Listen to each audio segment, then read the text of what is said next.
یہ ان دنوں کی بات ہے جب میں لاڑکانہ میں ایک بینک میں اچھی پوسٹ پر تھا۔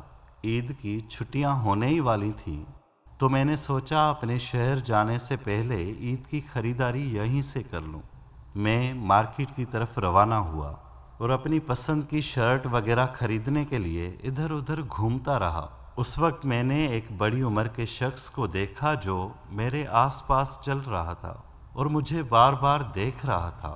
میں ایک شاپ سے دوسری شاپ، پھر دوسری سے تیسری شاپ پر گیا، پر وہ شخص مجھے ہر جگہ نظر آیا۔ میں نے اسے اگنور کیا اور خریداری میں مصروف ہو گیا، لیکن وہ شخص مجھے مسلسل ہی گھور رہا تھا۔ آخر کار میں نے اس سے پوچھنے کا فیصلہ کیا۔ اب میں اس کی طرف مڑا اور پوچھا، خیریت ہے نا؟ وہ بولے، جی ہاں۔ میں نے کہا، مجھے ایسا لگ رہا ہے جیسے آپ میرا تعاقب کر رہے ہوں، کوئی پرابلم ہے کیا؟ وہ شخص تھوڑا گھبرایا، پھر میری طرف دیکھ کر بولنے لگا، بیٹا، آپ کی شکل میرے مرحوم بیٹے سے بہت زیادہ ملتی ہے۔ میں نہ چاہتے ہوئے بھی آپ کو اپنا بیٹا سمجھتے ہوئے آپ کے پیچھے چل پڑا ہوں تاکہ کچھ دیر تک تم کو دیکھ سکوں۔ اس کی آنکھیں بھر آئیں اور آواز نے اس کا ساتھ دینا چھوڑ دیا۔ وہ خاموش ہو گیا اور اپنے آنسو صاف کرنے لگا۔ اس کی یہ حالت دیکھ کر میں کافی پریشان ہو گیا۔ مجھ سے رہا نہیں گیا۔ میں نے اس کے کاندھے پر ہاتھ رکھا اور کہا، کوئی بات نہیں بابا جی، آپ مجھے اپنا بیٹا ہی سمجھیں۔ وہ خاموشی سے مجھے دیکھتا رہا اور پھر ہمت کر کے بولا، بیٹا، ایک بار پھر سے مجھے بابا جی کہو گے؟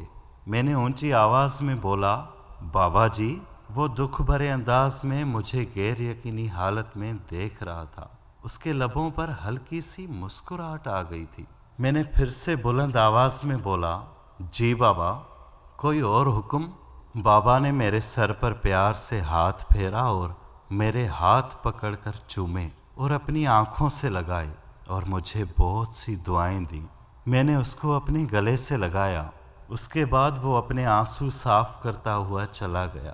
مجھ سے یہ سب برداشت نہیں ہو پایا۔ میں اپنے آپ پر قابو نہیں رکھ سکا اور بے اختیار میری آنکھوں سے آنسو نکل پڑے۔ میں اپنی خریداری پوری کیے بغیر واپس چل دیا۔ کاؤنٹر پر پہنچا تو کیشیئر نے 10,000 کا بل تھما دیا۔ بل کو دیکھ کر میں نے پوچھا، 10,000 کیسے؟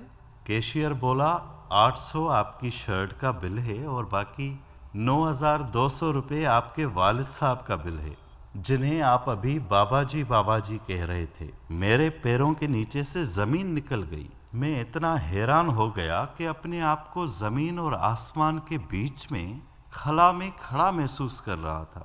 واہ، بابا جی کتنی مہارت سے مجھے چونا لگا گیا۔ اب بل تو مجھے دینا ہی تھا۔ وہ تو میں نے دیا، پر وہ دن اور آج کا دن میں نے اپنے حقیقی باپ کو بھی کبھی بابا نہیں کہا۔